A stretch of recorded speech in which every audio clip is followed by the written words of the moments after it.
ഇന്ന് പറയാനുള്ളത് ഒരു പറ്റിക്കൽ കഥയാണ്. നമ്മളുടെ അറിവില്ലായ്മ പലപ്പോഴും ചൂഷണം ചെയ്യപ്പെടുന്നതിന് വഴിയൊരുക്കും എന്ന രീതിയിലുള്ള ഒരു അനുഭവ കഥ.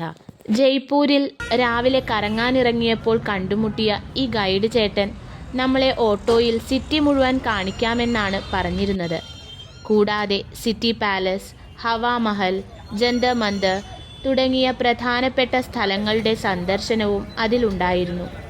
ആദ്യത്തെ യാത്ര കഴിഞ്ഞ് ഹവാമഹലിനു മുന്നിലെത്തിയതും ഇവിടെ ഒന്നും കാണാനില്ലെന്നും ഇത് തൽക്കാലം ക്ലോസ്ഡ് ആണെന്നും പറഞ്ഞ് ഇതിനു മുമ്പിൽ നിന്നൊരു ഫോട്ടോ എടുക്കാൻ മാത്രമേ അനുവാദമുള്ളൂ എന്ന രീതിയിൽ ഞങ്ങളെ ധരിപ്പിച്ചു.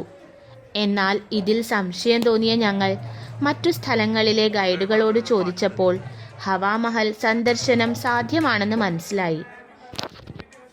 അങ്ങനെ ഞങ്ങൾ ഈ കാറ്റിൻ്റെ കൊട്ടാരം കാണാനെത്തി.